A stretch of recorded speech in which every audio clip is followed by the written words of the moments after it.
Honorable members, as we start the motion, a slight variation on my communication. The majority leader and the minority leaders in the House will prefer to speak immediately after the subject of the motion speaks, before the mover is called upon to reply. I have acceded to their request and it's so ordered. Thank you, Mr. Speaker, for the opportunity to move the special motion on the impeachment of the Deputy President of the Republic of Kenya, His Excellency Gachagua. Mr. Speaker and honorable members, start Mwengi Mutuse by saying, I beg to move the following motion and read the motion as it is on the order paper. What you probably can skip is reading out all the names of the members which you read. Just say this, the members who signed the motion are set out on the order paper.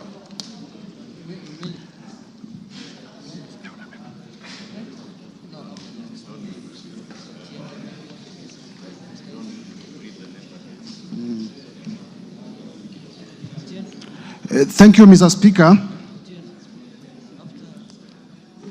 I beg to move the following motion, that pursuant to the provisions of Article 145 and Article 151B and 2 of the Constitution and Standing Orders number 64 and 65, the House resolves to remove from office by impeachment His Excellency Honorable Gachagua, EGH, the Deputy President of the Republic of Kenya, on the following grounds. 1, gross violation of Articles 10(2)(a), B and C, Article 27(4), Article 73(1)(a), and 2B, Article 75(1)(c), Article 29(2) of the Constitution, and Article 147(1) as read together with Article 131(2)(c) and D of the Constitution. That His Excellency the Deputy President has persistently made utterances threatening to discriminate, exclude, and unlawfully deny sections of the people of Kenya and regions of the Republic of Kenya equal opportunities for public service appointments and allocation of public resources. Ground number 2, gross violation of Articles 147(1) and 152(1) of the Constitution by undermining the President and the Cabinet and the effective discharge of national government's executive mandate. That His Excellency the Deputy President has made unilateral statements inconsistent with policy positions collectively adopted by the government and contradicted the President on critical matters of governance and the exercise of the President's function as a symbol of national unity. 3, gross violation of Articles 6(2), 10(2)(a), 174, 186(1), 189(1), and the 4th schedule to the Constitution by undermining devolution. That His Excellency the Deputy President interfered with the running of Nairobi City County Government by inciting citizens against lawful directives of the county government on the planning and relocation of markets and publicly disparaging the leadership of the county government and its decisions. 4, gross violation of Article 161 of the Constitution on the institutional and decisional independence of judges. That His Excellency the Deputy President has undermined the institutional and decisional independence of a judge through public attacks on a judge of the High Court of Kenya and falsely threatening to file a petition for the removal of the said judge in a matter in which he was a party. 5, gross violation of Article 3(1) and Article 148(5)(a) of the Constitution on the fidelity to the oath of office and allegiance. That His Excellency the Deputy President breached his oath of office and allegiance on account of the utterances and actions attributed to the Deputy President under grounds 1, 2, and 3. 6. Serious reasons to believe that His Excellency the Deputy President has committed crimes under sections 13(1)(a) and 62 of the National Cohesion and Integration Act. That His Excellency the Deputy President has persistently made inflammatory, reckless, insightful, public utterances over the last 2 years in contravention of the law. 7. Serious reasons to believe that His Excellency the Deputy President has committed gross economic crimes under sections 45(1), 46, 47(a)(3), and 48(1) of the Anti-Corruption and Economic Crimes Act and sections 2, 3, 4, and 7 of the Proceeds of Crime and Money Laundering Act. That His Excellency the Deputy President has committed gross economic crimes, namely conflict of interest, abuse of office, and conspiracy to commit crimes under the sections highlighted by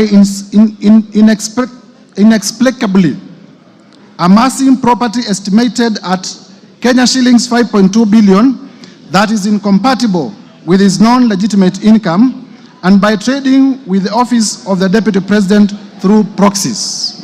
8.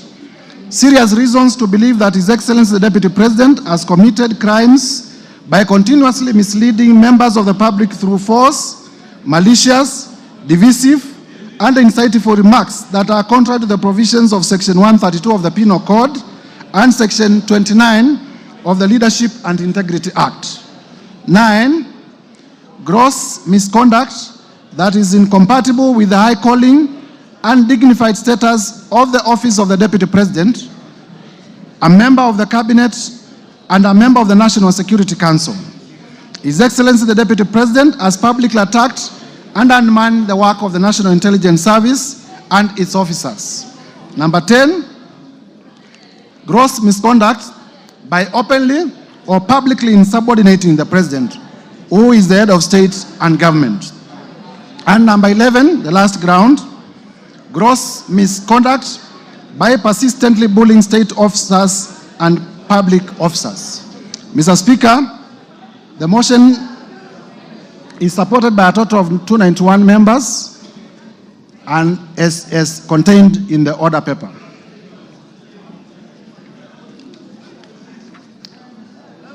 Mr. Speaker,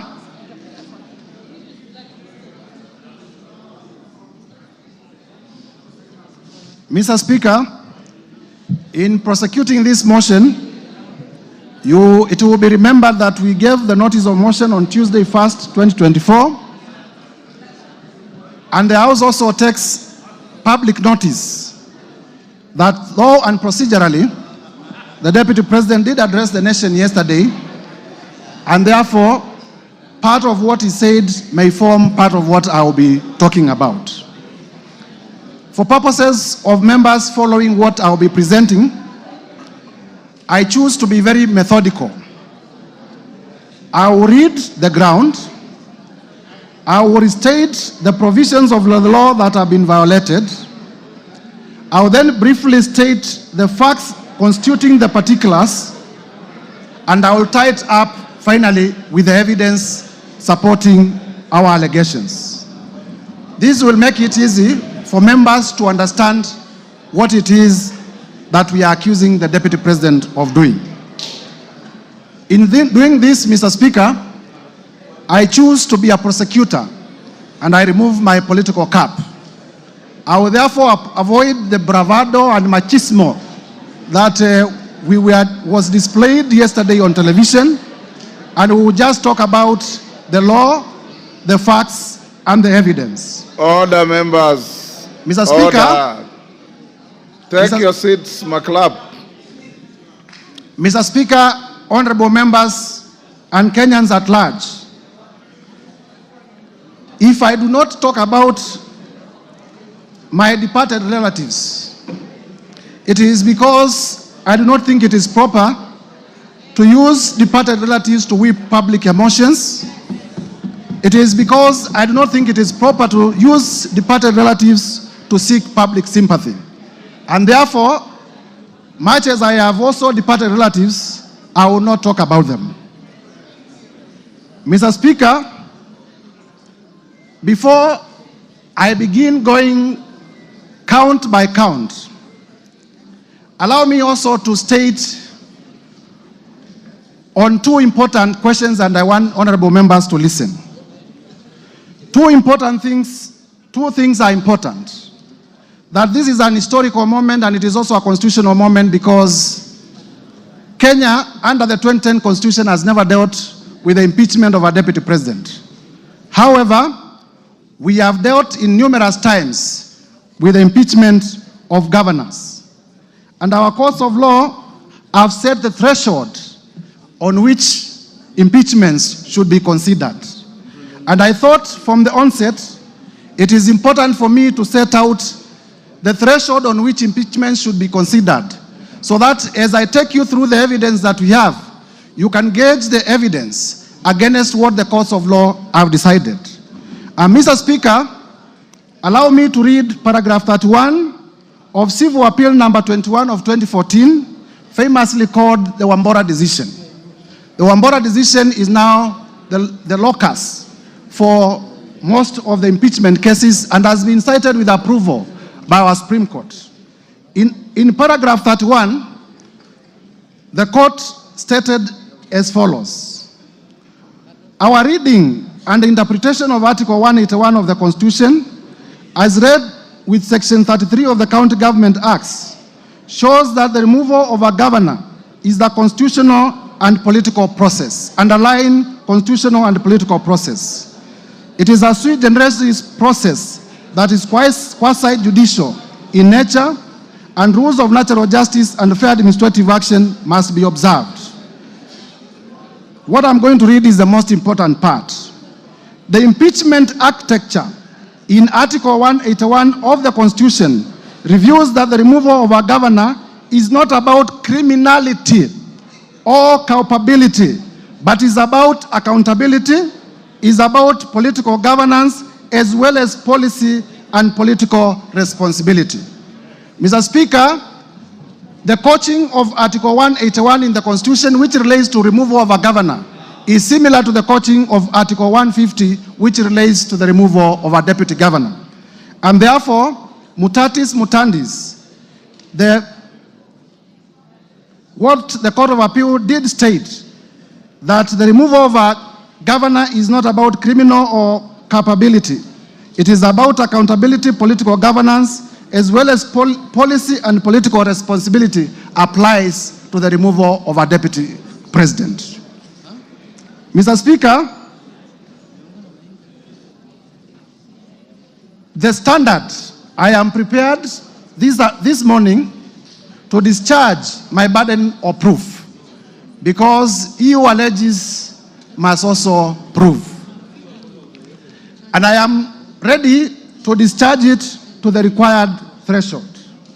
Therefore, Mr. Speaker, in consideration of the time that I have been given, allow me now to go to the specific grounds. Ground number one, Mr. Speaker, ground number one,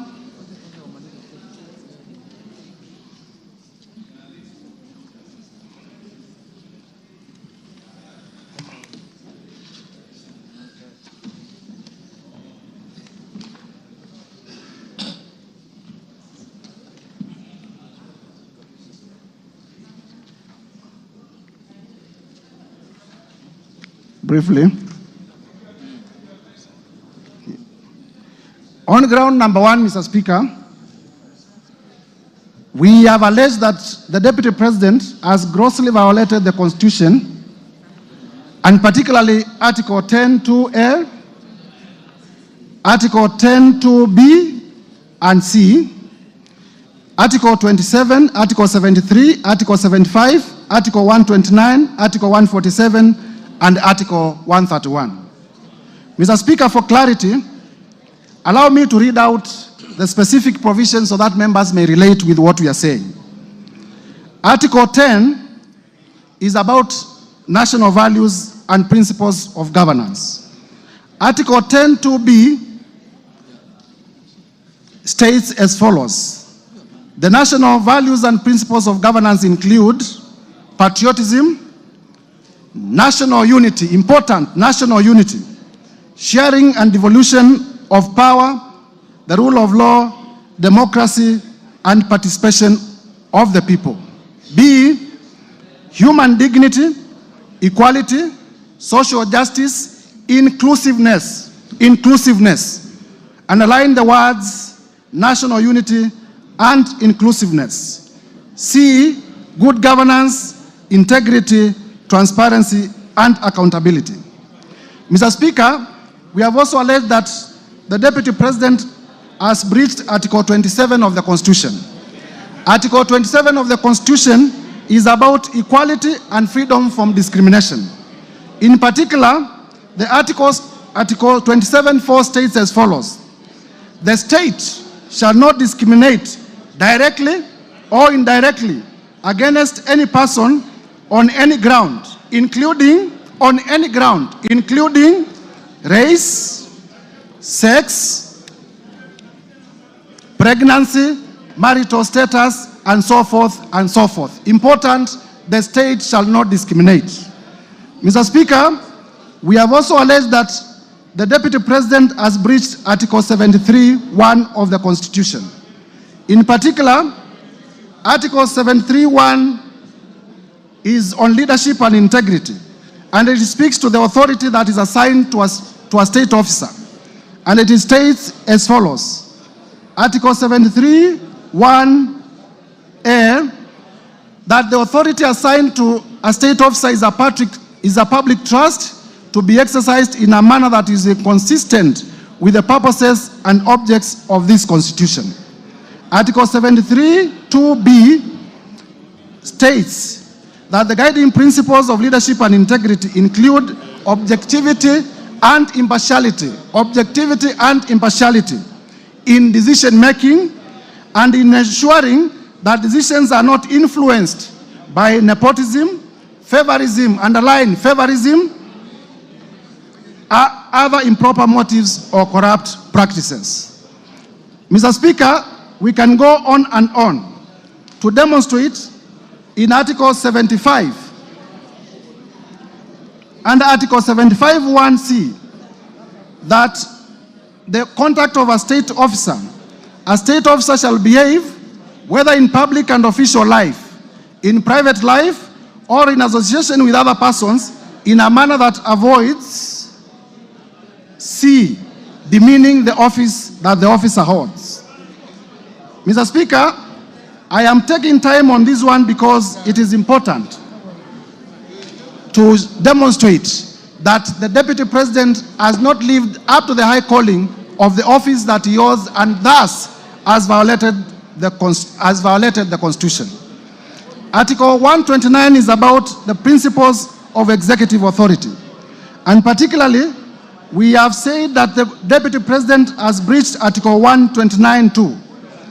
Article 129(2) states that the executive authority shall be exercised in a manner that is compatible with the principles of service to the people of Kenya and for their well-being and benefit. We have also alleged that the Deputy President has breached Article 147 in conclusion on this particular ground. And Article 147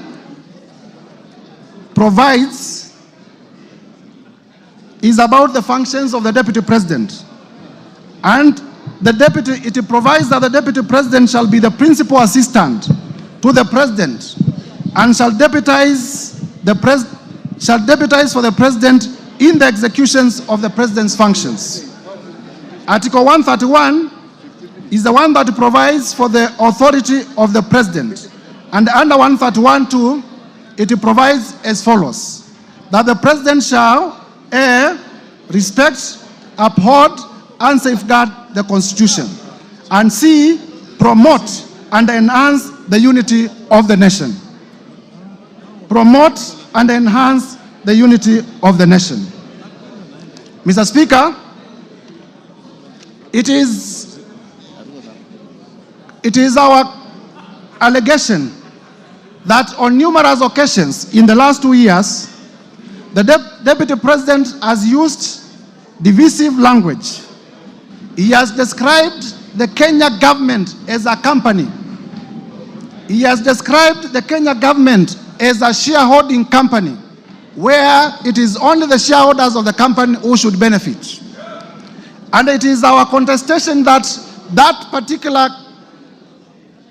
shareholding language contradicts and contravenes and violates all the provisions of the Constitution that I have highlighted above. Mr. Speaker, the Constitution does require, even at the preamble, recognizes that Kenya is a multi-ethnic society. We have about 45 ethnic groups in this country, big and small. And all of them are recognized by our Constitution, and all of them need to enjoy their equal rights. And the Deputy President has consistently told Kenyans in several places of this country that some will benefit from government and others will not benefit from government. Mr. Speaker, I need not waste a lot of time prosecuting this point, because those of you who listened to the Deputy President yesterday, he did admit that he has been using the shareholder and company language against Kenyans. The only thing that he did, and when there is an admission by the accused person, the prosecution does not need to prove a point. And therefore, I will be urging members of this House to find that this allegation is proved, and to find that the Deputy President indeed did admit that he has been using the shareholder language, only that for the first time, and this is important, Mr. Speaker, for the first time, the Deputy President did, while admitting, he said that he has been referring to the shareholder company language in reference to coalition agreements. The evidence that I'm going to present shortly will demonstrate that he has never, in his utterances in the last 2 years, talked about coalition agreements or power sharing deals that were signed before the election among the Kenya Kwanza political formation. He has been talking directly to communities. He went to Kajiado. He told the people of Kajiado that they do not have shares. He went to Kitui during a church service at AIC Kitui, and he told the people of Ukambani that they should not even be having a cabinet minister in government. He went to Bungoma and told the people of Bungoma that they have had too many appointments in government and the votes they brought are not equivalent to the votes they brought. He went to Nandi and told the people of Nandi that they are a major shareholder and they will benefit more than others in this government. And he has been using the language in direct reference to communities, not to political party formations. Mr. Speaker, without belaboring this point, allow me now to request that the evidence on ethnic profiling and divisive shareholder politics as contained in video 1 and video 4 be played for the House to take note of the evidence. Hii serikali ni kampuni na ni ya shares. Si ndio? Ni ya shares. Kuna wenye kampuni, wale wako shares, kuna wale wako chache, kuna wale hawana. The technicians who are playing, I kindly request that you repeat and you play it on a higher volume. Please pause it. And I also request, Mr. Speaker, you direct that during the time that we are playing our clips, our time be paused. Please repeat so that members may appreciate and also Kenyans may know that we are not persecuting. We are not persecuting. Serikali ni kampuni na ni ya shares. Si ndio? Ni ya shares. Kuna wenye kampuni, wale wako na shares mingi, kuna wale wako na chache, kuna wale hawana. Sasa nyinyi mliinvest kwa hii kampuni ya William Ruto na Rigathi Gachagua. Sasa lazima mvune. Yule ambaye alipanda atafanya nini? Si mlipanda? Si mliamuka mapema? Mukasema mutaki kusikia mambo ya ile system na nini? mkainvest, mkapanda, mkapalilia, mkaweka mbolea, mkamwagilia maji, wakati ya kuvuna ndio huu. Na itakuwa namna hiyo. Najua wengine wananikashifu ati mimi nasema ati wale walipanda wavune kwanza. Iko makosa? Iko makosa? Hata hao watavuna, lakini wangoje. Si wale walipanda na wavune kwanza? Wakishavuna wavune, ile tabaki kidogo, wale wakupanda waingie, watafute huko nini, ile itapatikana wachukue wakwende. Si iko namna hiyo? Na itakuwa namna hiyo. Ndio watu wakipiga kura waelewe hii kura ni kusema nini. Hii kura iko na maana. Nyinyi hamwezi piga kelele huko, mpige kelele. Mnasema William Ruto ni bure, hawezi, mnaita yeye majina, alafu akipata, akigawa, mnapiga laini atibuko pale mbele. Ati mnataka mpite wale walisema anafaa atibukue pale mbele. Inawezekana? Mimi kazi yangu pale kwa Ikulu ni hiyo. Ni kupanga hiyo laini. Hapo ni kazi mimi napanga hapo. Mimi naangalia kwa laini, nikiona wewe ulipanda, natoa wewe nyuma, napeleka wewe mbele. Mr. Speaker, in the interest of time, I have 14 other videos that the Deputy President is recorded speaking in different parts of the country. Same language, saying that Kenya is a company, and a company belongs to shareholders.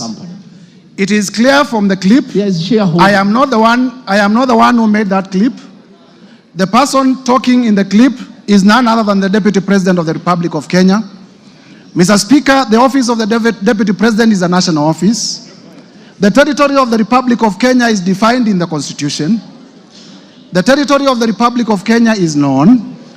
The ethnic communities of the Republic of Kenya are all supposed to enjoy benefits from the government. And therefore, I am inviting members of this assembly to find that the Deputy President has breached all the articles of the Constitution as contained in this ground. Mr. Speaker, it needs no gainsaying that divisive ethnic politics are dangerous. You need not look further than the country of Yugoslavia. What ethnic politics did to the country of Yugoslavia. You need not look further than the country of Bosnia. What ethnic politics did to the country of Bosnia. You need not look further than the country of Rwanda. What ethnic politics did to Rwanda. You need not look further than the country of Burundi. What ethnic politics did to the country of Burundi. Until today, they are trying to reconfigure their state. You need not look further than Sudan.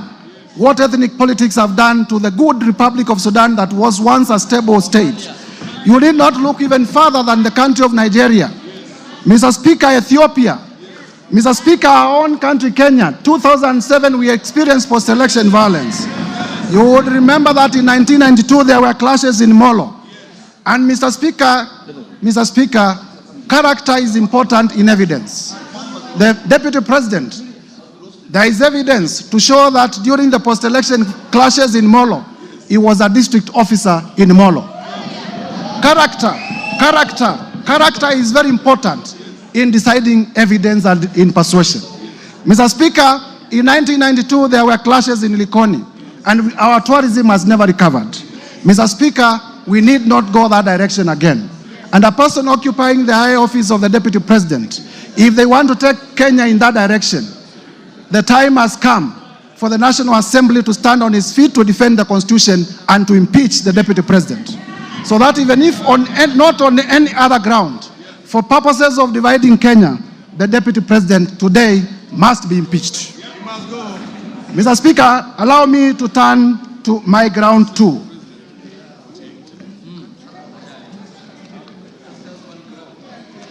Mr. Speaker,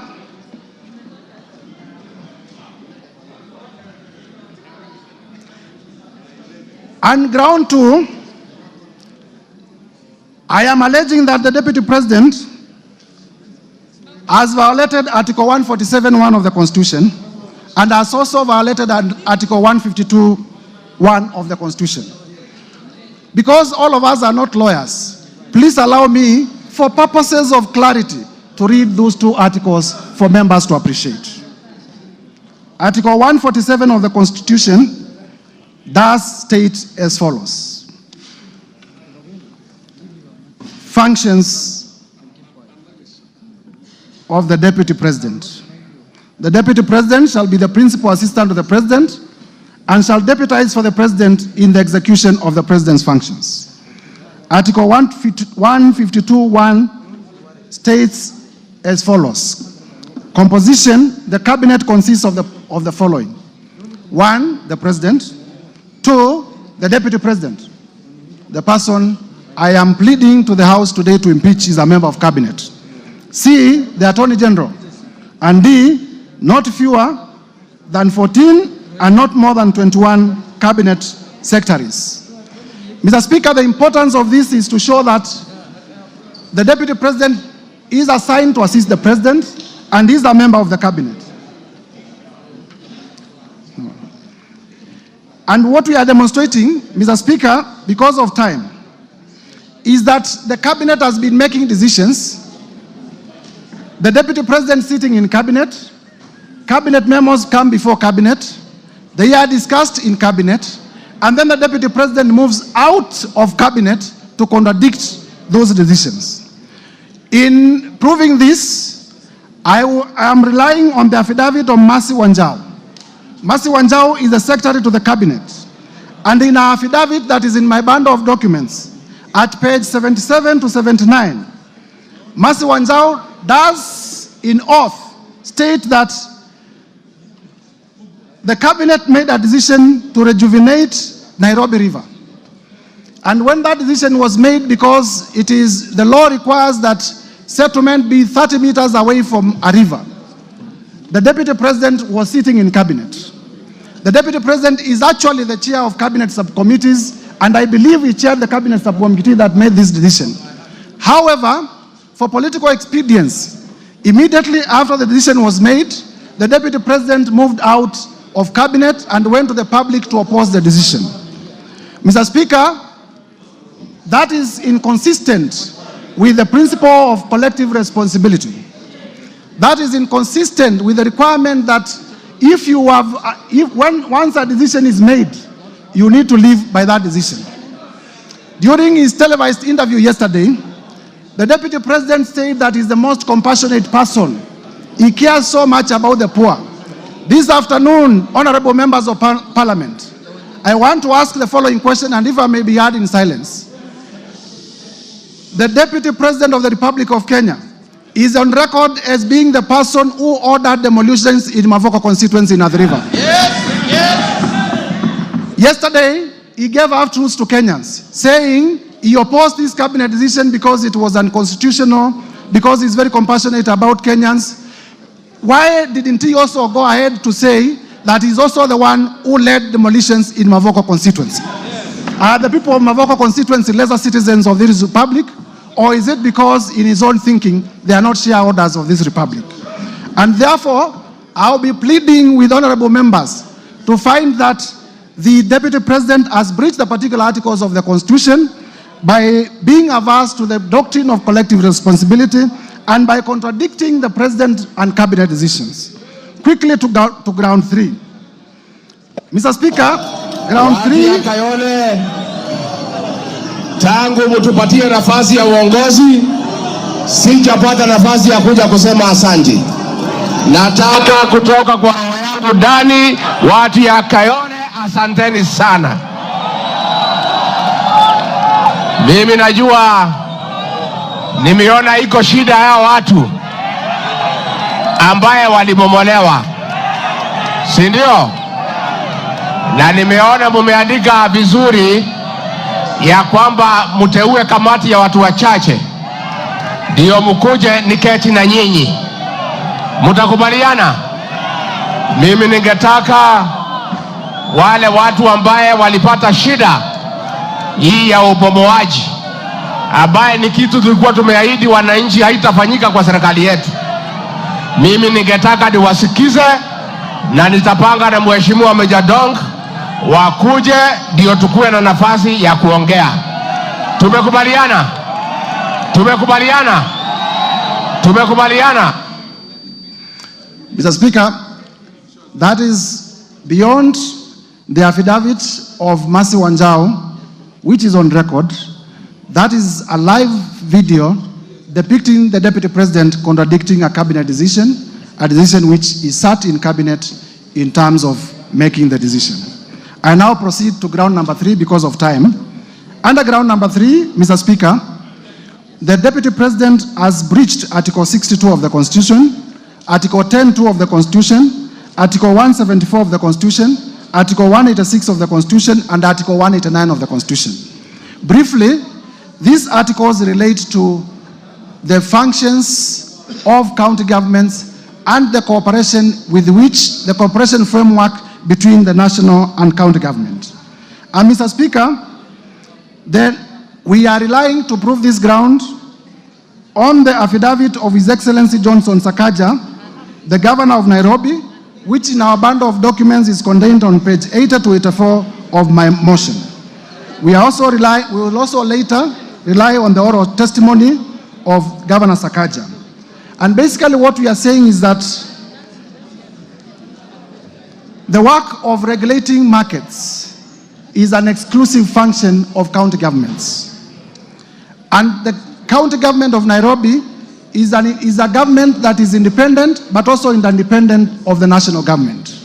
And where a function of a county government is independent of the other arm of government, the national government has no mandate at all to interfere in the execution of that document.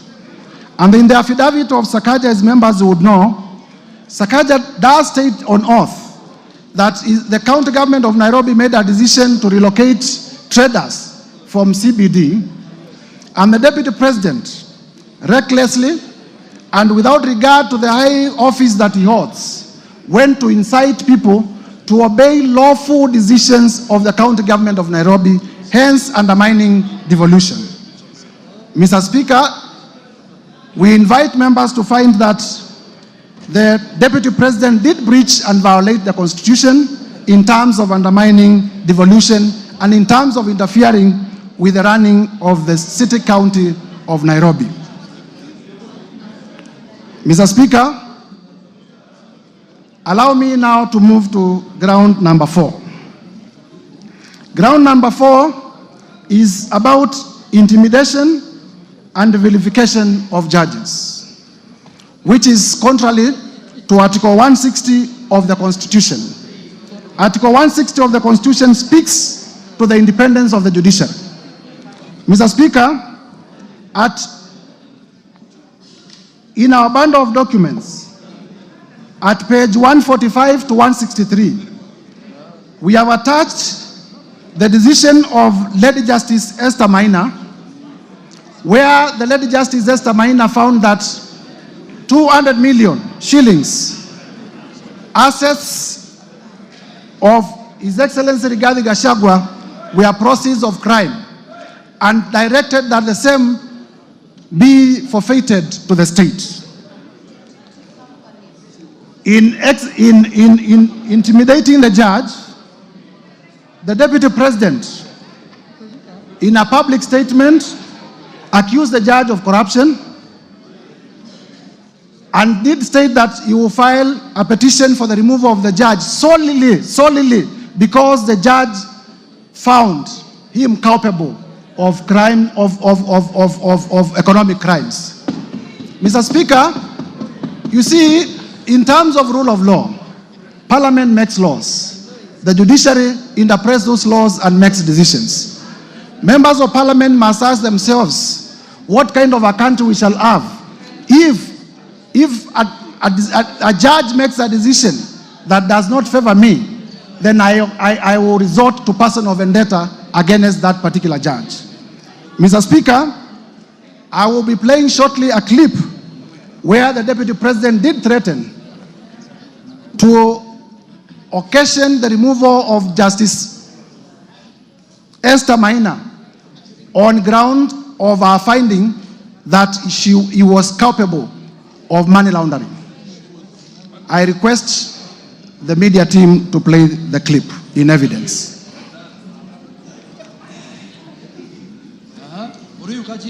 On its threat, with the Deputy President Gachagua now filing a petition to push Now we begin the bulletin with the war on the judiciary, where Kenya Kwanza administration is making good on its threat, with the Deputy President Rigathi Gachagua now filing a petition to push for the removal of a judge from office. Gachagua says he will on Thursday file a petition with the Judicial Service Commission to push for the removal of Justice Esther Maina, who handled an economic crimes case against him in 2022 for alleged corruption and misconduct.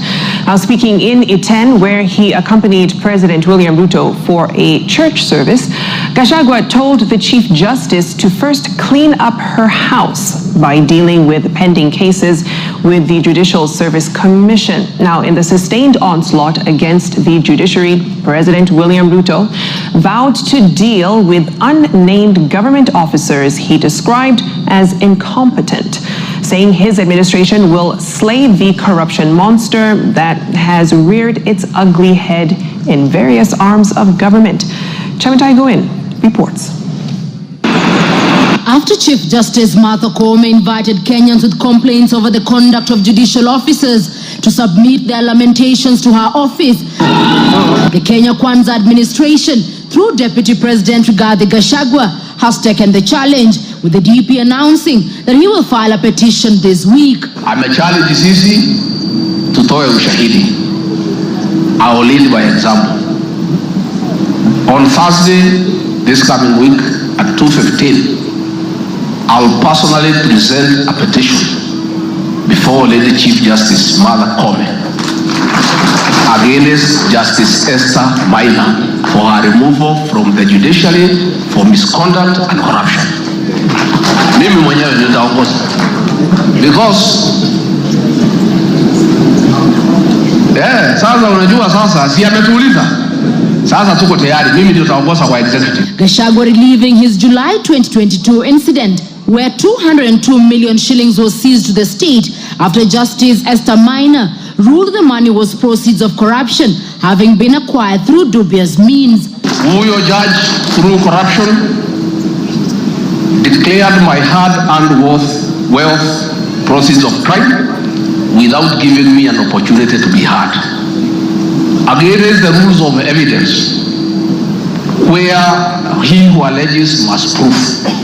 We made an application to cross-examine the investigator, akakataa kwa sababu anajua there is no case.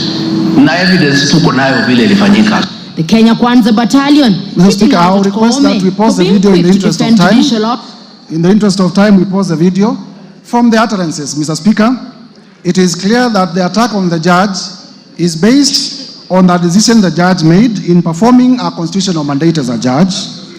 It is clear that this is personal vendetta. It is clear that the Deputy President was threatening the judge. It is clear that this is intimidation and an attack on the independence of the judiciary. Mr. Speaker, the Deputy President is a president in waiting. And if he cannot, is a president in waiting.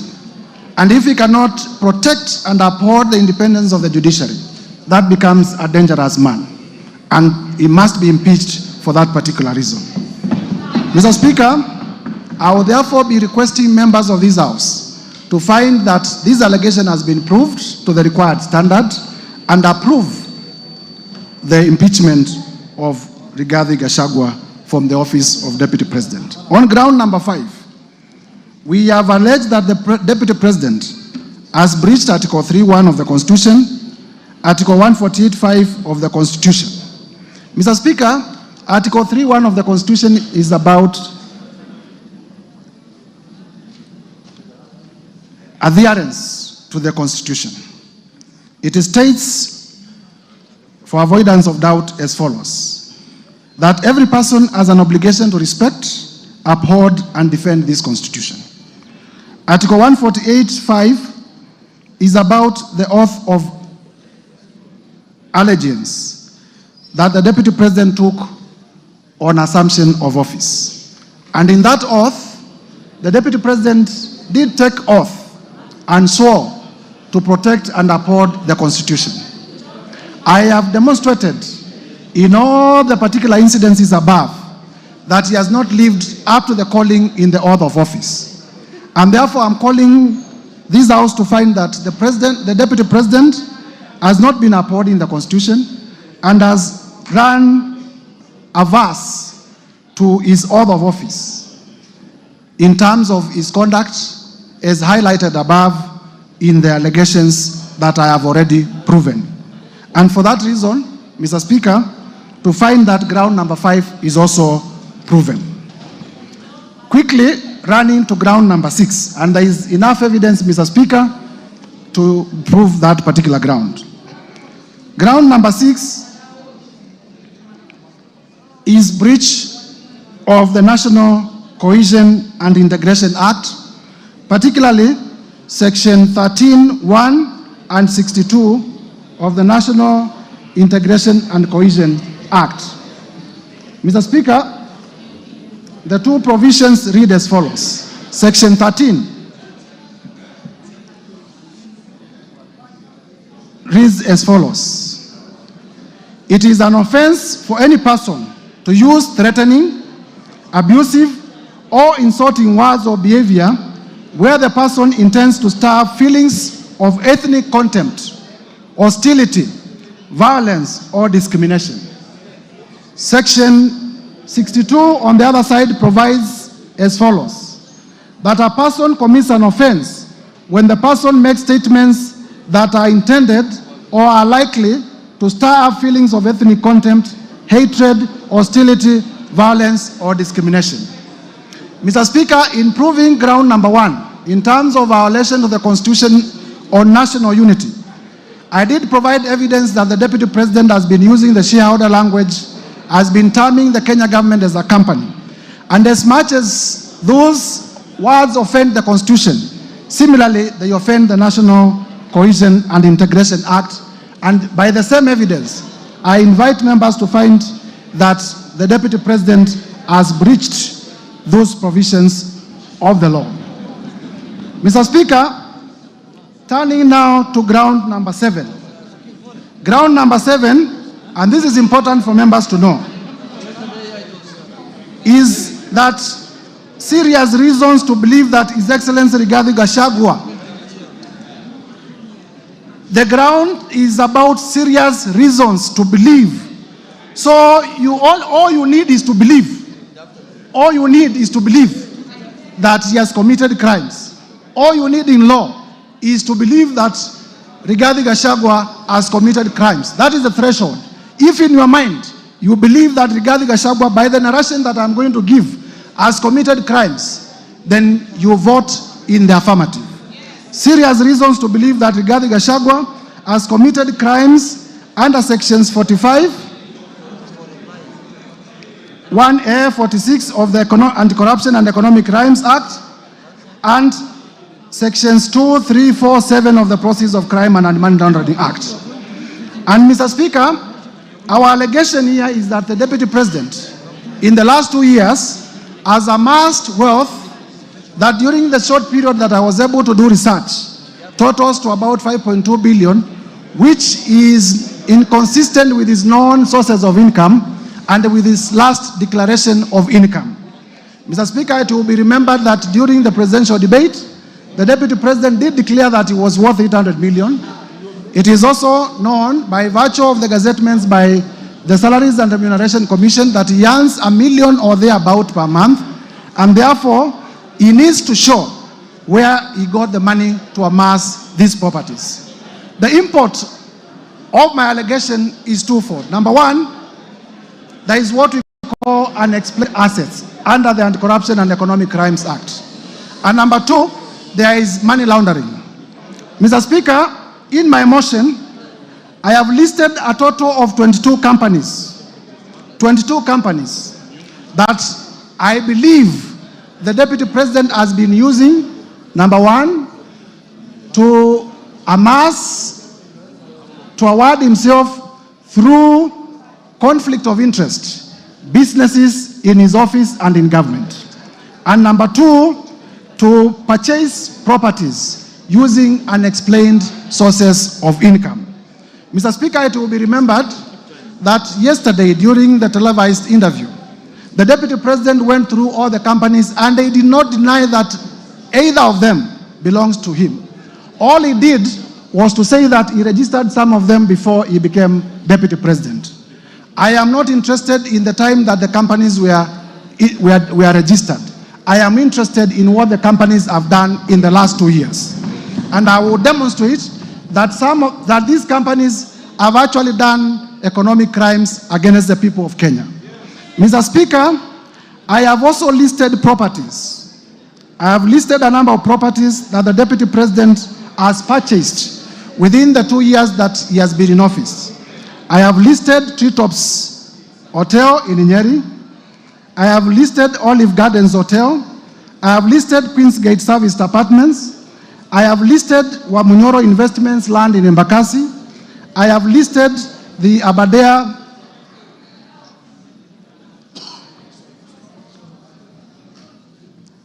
Treetops Hotel, Outspan Hotel, Olive Gardens Hotel, and the Vipingo Beach Resort. Mr. Speaker, you will be told by the defense that some of the properties that I've listed do not belong to Rigathi Gachagua, but they belong to the estate of Nderitu Gachagua. Mr. Speaker, as you listen, please know that this man is not fond of telling the truth. And I will prove to you, and I want you to listen to me very carefully, that Mr. Rigathi Gachagua, it is true that he was one of the administrators of the estate of his late brother. It is easy to hide under the dead because the dead cannot come to give evidence. But also, there are documents. I have with me the joint will executor's report on the status of the estate of Nderitu Gachagua as at 27th June 2024. This is a valid document that is part of our bundle of documents, and that also I have seen is part of the documents that came through public participation. And in this document, what the deputy president has not told Kenyans, and listen to me, because the deputy president actually committed another crime yesterday, misleading Kenyans. What the deputy president has not told Kenyans is that in those 2 years, he is the one who has bought the properties of his own brother through coercion. And I am not interested, I have no problem with people owning property. What I have a problem with, and this is what he needs to be explaining to us, where did you get the money to buy these properties? This is the big question. This is a big question. Mr. Speaker, you will be told that when I became deputy president, I transferred my companies to my 2 sons. And my 2 sons are the best entrepreneurs that Kenya has ever produced. They are the best investors that Kenya has ever produced. And one day they walked into a bank and they got a loan of 600 million. Mr. Speaker, I have looked at the ID numbers of the 2 sons, and I can confirm that they are in their early 30s. I want Kenyans, Gen Zs, you were in the streets. I want Kenyans to tell me which Kenyan, 23 years old, can walk into a bank. Where do you get the security to secure 600 million loan? I started by saying all you need to do is to believe that His Excellency Rigathi Gachagua has committed crimes. And buying properties worth 5.2 billion within a period of 2 years is not reason enough to believe that he has stolen from the Kenyan Republic. What else then will be a reason to believe? If a 28-year-old can be alleged to have walked into a bank and gotten a loan of 600 million, what else is a serious reason to believe that an economic crime has been done? Mr. Speaker, at page, shortly, Mr. Speaker, I have therefore proven that the deputy president indeed is the one who bought through coercion the estate of his late brother. The source of funds to buy the estate is not known. Also in my bundle of documents, Mr. Speaker, there is a company called Crystal, and this is a very interesting company. This company called Crystal is the one that bought Aberdare Safari Hotel. And I have exhibited at page 122 of my bundle of documents a transfer document transferring the ownership of Aberdare Safari Hotel from the original owners to the children of the Deputy President Rigathi Gachagua at a consideration of 535 million. And this transfer, Mr. Speaker, was done on the 22nd November 2023, immediately after the Deputy President assuming office and telling Kenyans that he found empty coffers. He was able, within 2 months, to buy a property worth 535 million in Nyeri. Which empty coffers did he find? The other day, I have exhibited at page 118 the CR12 of the new company, which shows that his 2 sons are the directors. I have also exhibited the transfer document to show that actually the ownership of the company did shift at a cost of 535 million. And therefore, I believe I have discharged my burden of proof to the required standard. Mr. Speaker, yesterday, the Deputy President said he immediately became Deputy President. He asked his children not to do business with government. But you will realize, because he's speaking from both sides of his mouth, you will realize that even in this transaction about hotels, Treetops belongs to Kenya Wildlife Service. Yes, it is true he has leased. But if you say that you have instructed your children not to transact with government, and then you lease an hotel owned by the government, are you not transacting with government? Are you not transacting with government? And therefore, the live interview by the Deputy President yesterday is a further ground for the Deputy President to be impeached. I can go on and on and on to show that the Deputy President did purchase Kuruwitu Home Resort at a cost of 250 million from the estate of his own brother.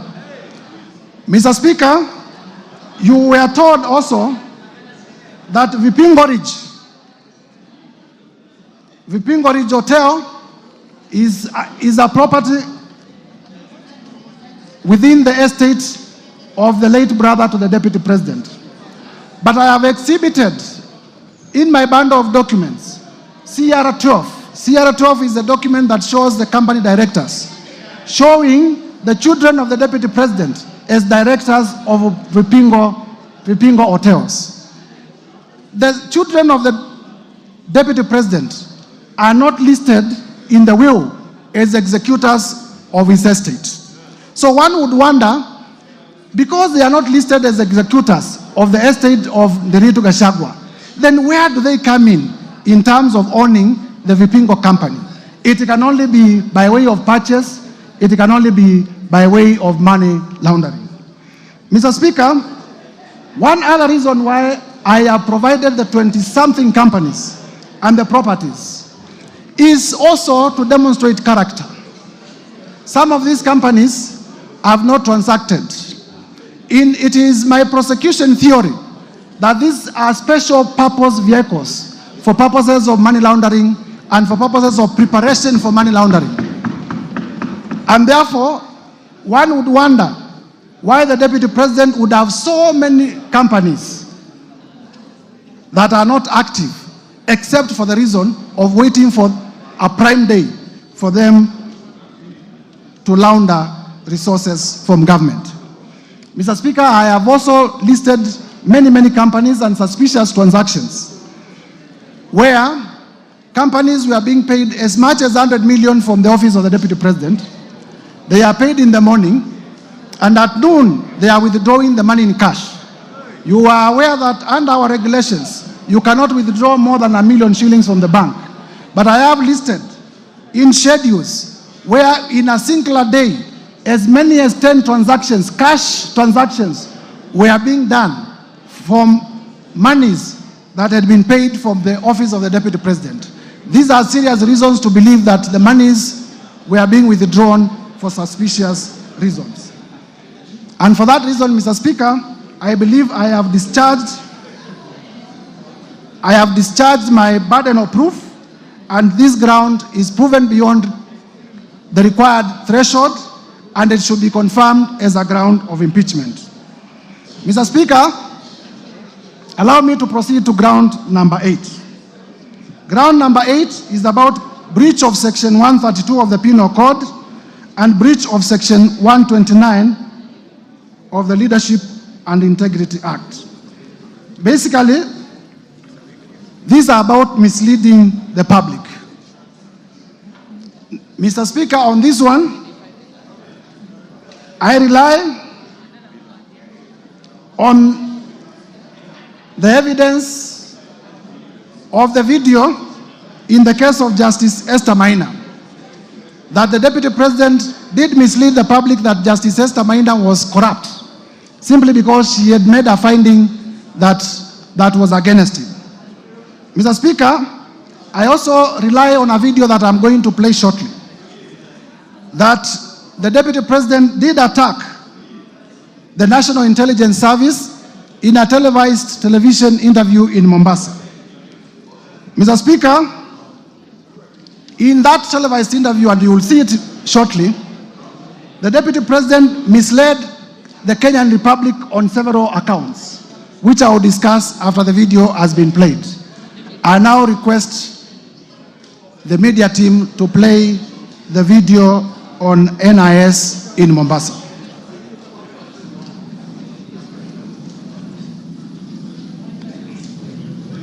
Where did the rain begin to beat us?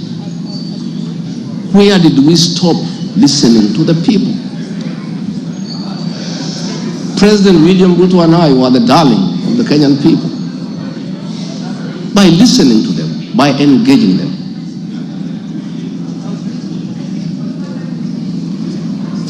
And as a government, we have established institutions to ensure we not only listen to Kenyans, but also genuinely understand their concerns. We invest significant resources in these institutions, particularly the National Intelligence Service, for this purpose. It is clear there has been a failure in the intelligence and advice we are receiving, particularly concerning crucial government policies. The President of the Republic of Kenya today has admitted that it has come to his attention that the people of Kenya did not want anything to do with the Finance Bill 2024.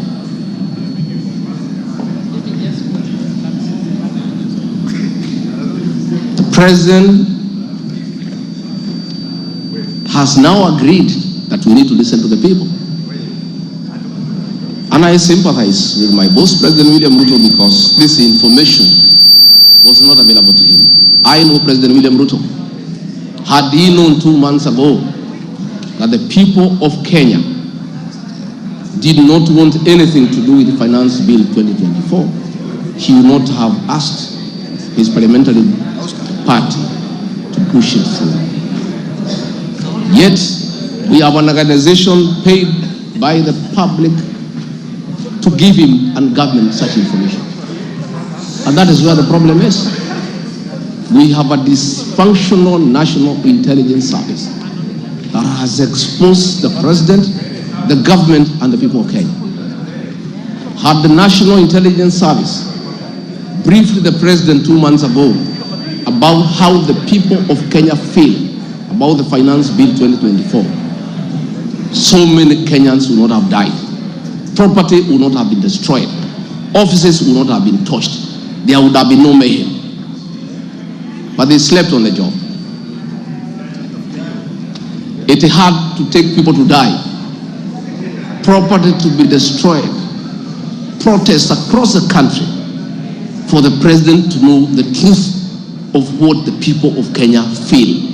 Yet, there is an organization paid for by the public to brief the President and the government about the feeling of the Kenyan people. With the permission, Mr. Speaker, I request that we pause the video because officers of the national... we have already displayed the context. Mr. Speaker, the point I'm making here is simple.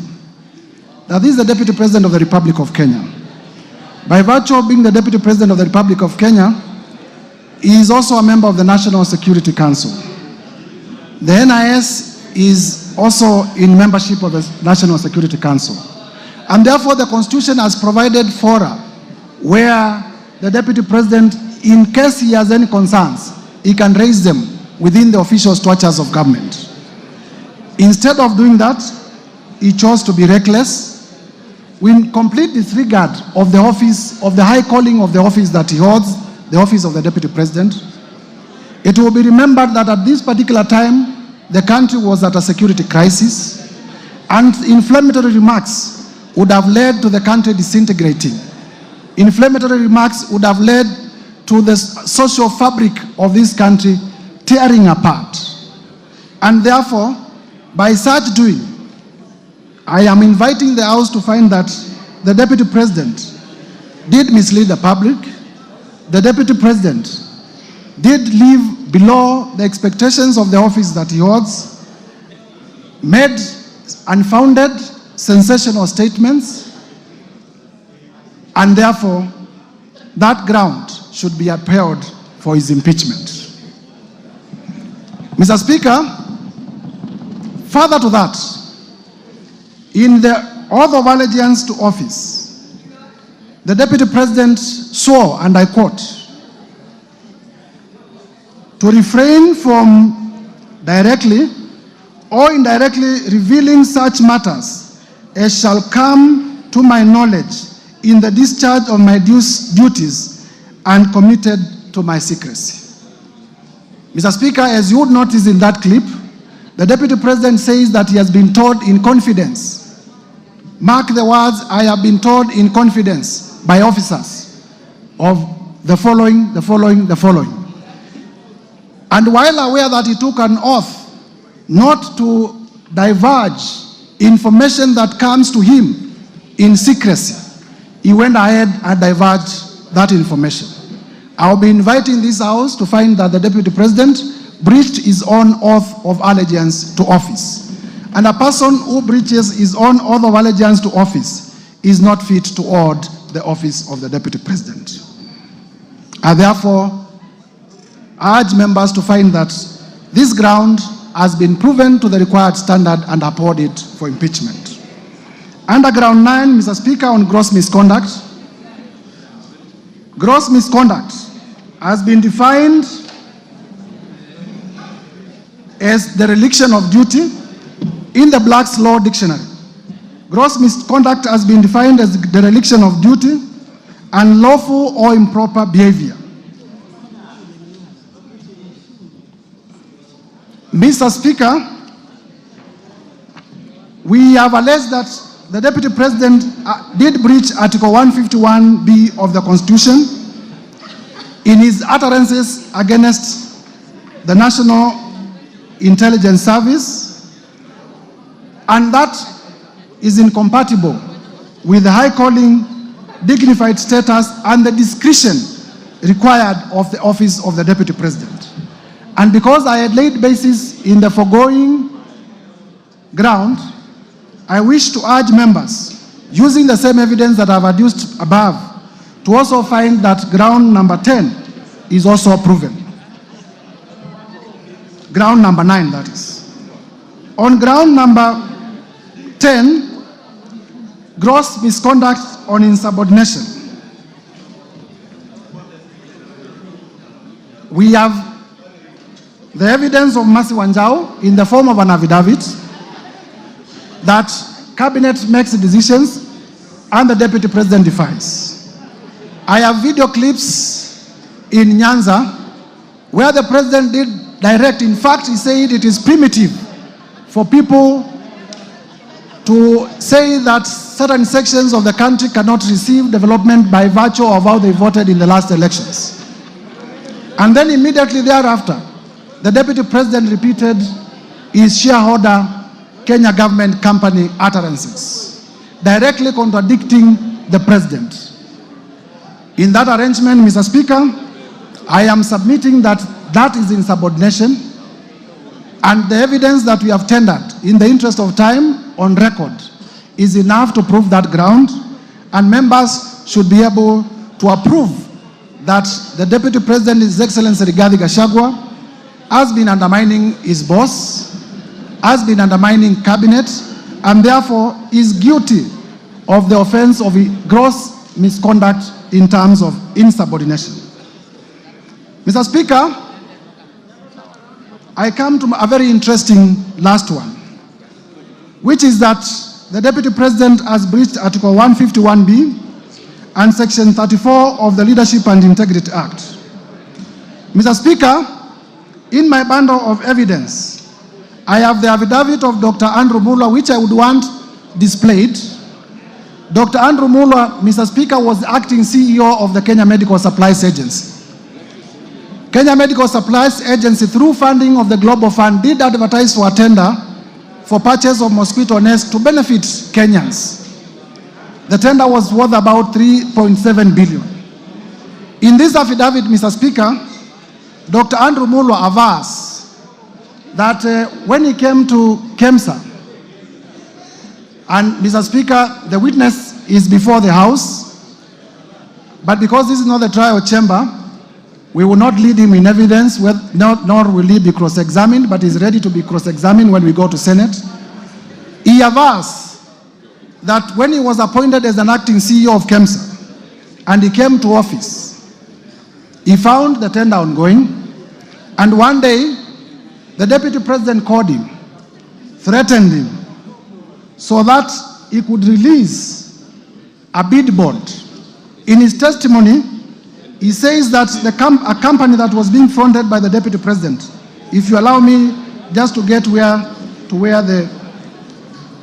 because this is important, at page 70 to 76, at page 70 to 76, of my band of documents, Dr. Andrew Muller avers that His Excellency Rigathi Gachagua called me from his mobile phone. The number is provided. On my mobile phone number, the number is provided, and pressured me to surrender to his proxy the original bid bond submitted by Sobika Impex for the above tender. He told me that he would send a proxy to collect the original bid bond. He goes further to state that Dr. Ikuno Rigathi, who is a son to Rigathi Gachagua, the Deputy President, called me and sent me a WhatsApp message from his mobile phone number, which is provided, claiming to be acting for and on the instructions of His Excellency Rigathi Gachagua.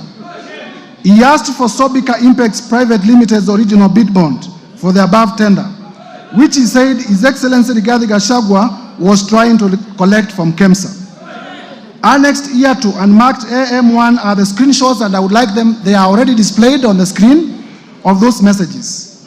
He goes further to aver that Dr. Ikino Rigathi, His Excellency Rigathi Gachagua's son, sent a one Ogora Wilson Okulo of national identity number that to collect the original bid bond submitted by Sobika Impex Limited.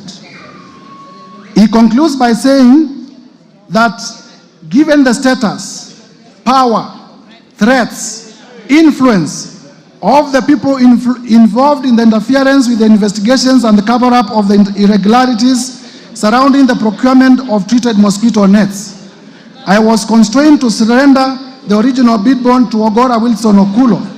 In short, members, please listen to this. In short, I was caught in a tricky situation, as there was nothing much I could do as a junior government officer against a sitting Deputy President of the Republic of Kenya. Mr. Speaker, this allegation was admitted by none other than the Deputy President yesterday, live on his interview or live on television. He did confirm that, yes, he called Dr. Muller. He also confirmed that he called him in relation to a bid bond. And he did confirm that the company called Sobika, the local representative of Sobika, is a company called Crystal. And the company called Crystal is owned by none other than Rigathi Gachagua and his children. And therefore, there was a direct conflict of interest that the Deputy President, that the local representative of Sobika, which is an international company registered in India, is a company owned by the Deputy President. And the Deputy President is making a call regarding a tender to a junior government officer. I wonder how many other calls he has made. But I do not need to belabor this point, because none other than the Deputy President himself did admit on live television yesterday that he did make the call. It was in relation to the bid bond, and therefore I urge members to adopt the evidence of Dr. Andrew Mulwa as the truthful and factual evidence, exhibiting that His Excellency Rigathi Gachagua did interfere with the tendering process and also did interfere with the investigation into the same.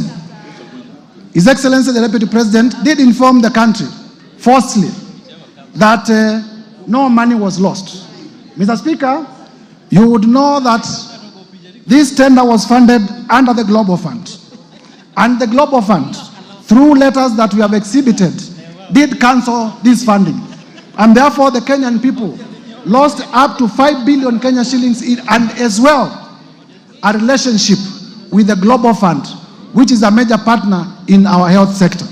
And therefore to allege that no money was lost is false, because the Global Fund did cancel the tender, and also it affected our relationship in terms of funding from the Global Fund.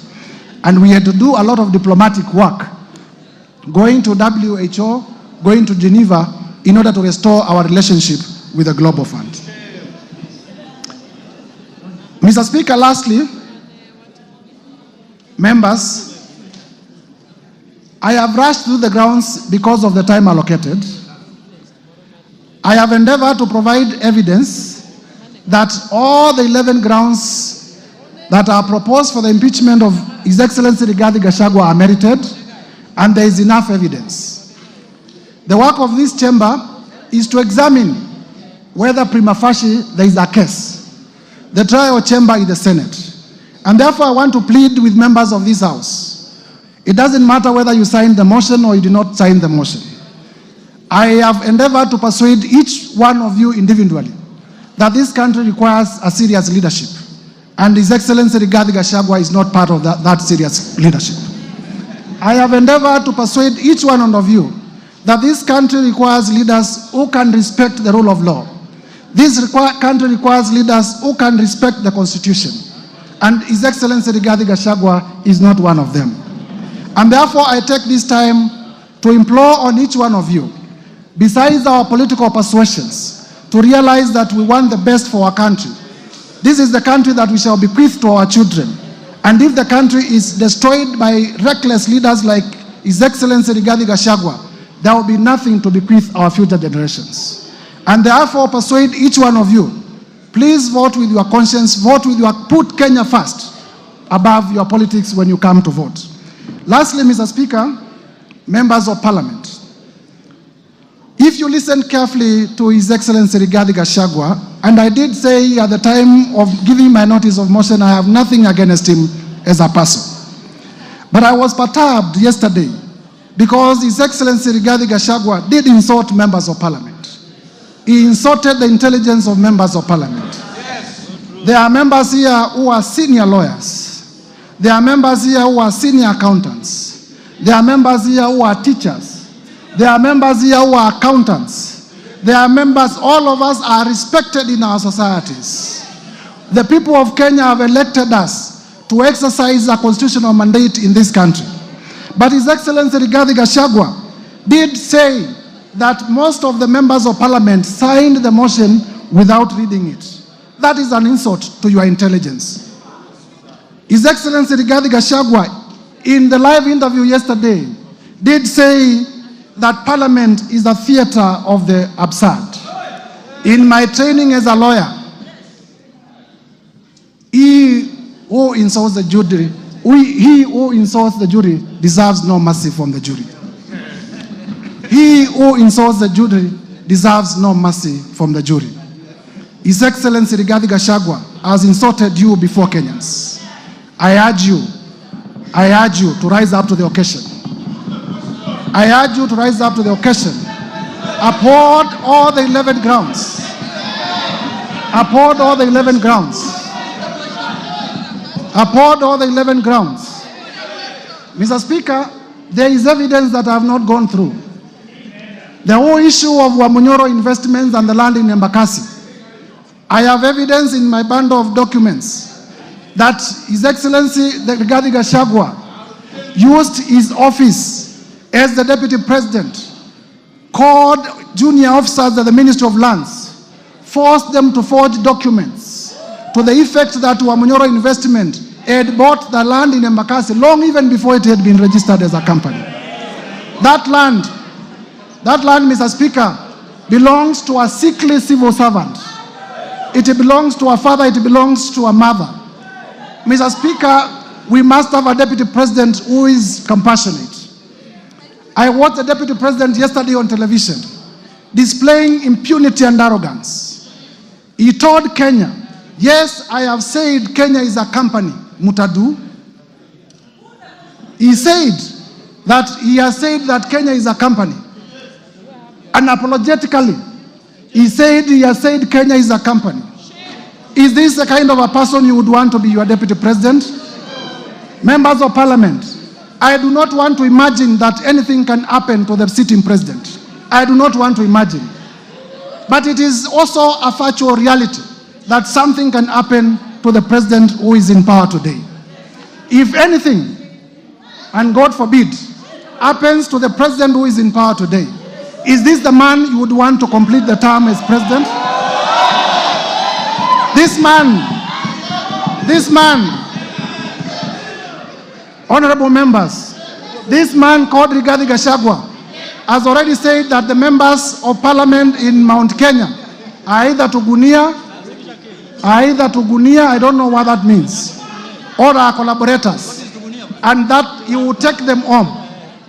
He has already said that where I come from, we deserve no development in Ukambani. He has said that the people of Nyanza deserve no development. He has said that the people of Western deserve no development nor appointments from the government. He has said that the people of the coast deserve no development from the government. He has said that the people of Northeastern deserve no development from the government. Those are the people you represent. Those are the people you represent. As you rise up to vote, please have the best interest of your people at heart. I urge you, honorable members, as one of your colleagues. I urge you, honorable members, as one of your colleagues. When this motion is finally put to vote, please vote to impeach Rigathi Gachagua. Please vote to impeach Rigathi Gachagua on all the grounds. As I conclude, Mr. Speaker,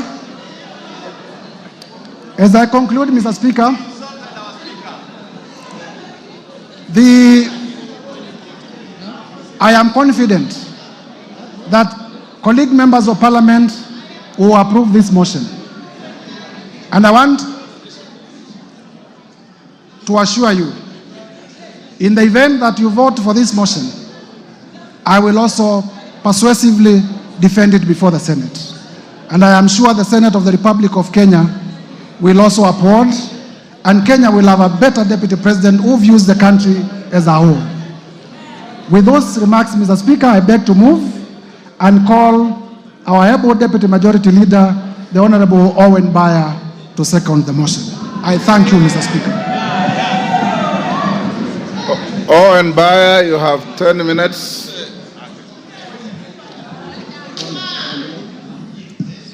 It's okay. Owen Bayer, you may proceed. Okay. Thank you very much, Honorable Speaker. Honorable Speaker, I rise to second the special motion for the removal from office by impeachment of His Excellency Rigathi Gachagua, the Deputy President of the Republic of Kenya. Honorable Speaker, in opening, I would like to thank the Honorable Mutuse for the courage and valor in tabling and moving this motion.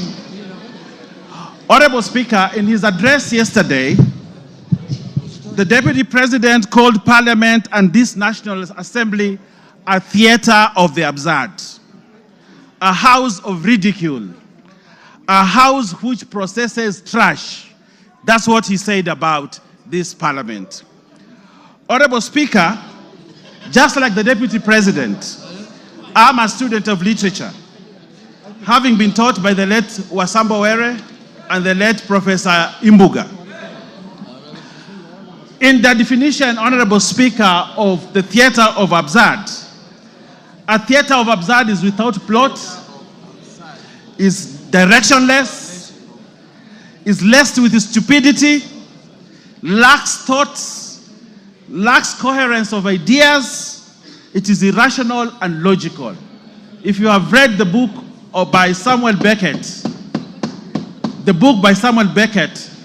you will know that in that book called Waiting for Godot, that he actually said, this parliament is as good as that literature. Honorable Speaker, I sit in this parliament and many of you do that. Members, are we a theater of absurd? Members, are we directionless? Members, are we stupid? That's what the Deputy President characterized this parliament, that we are stupid, we are directionless, and we are people who are very useless to this country. Honorable Speaker, a person of the stature of a Deputy President who can say such things about this chamber does not deserve to continue to become the Deputy President of the Republic. Honorable Speaker, what is the theater of absurd, Honorable Speaker, is when the Deputy President demands that for the 8 million votes, from Mount Kenya, he should be paid 2,000 shillings, translating to 16 billion shillings, so that he can bring peace to this country. Honorable Speaker, that is the theater of absurd.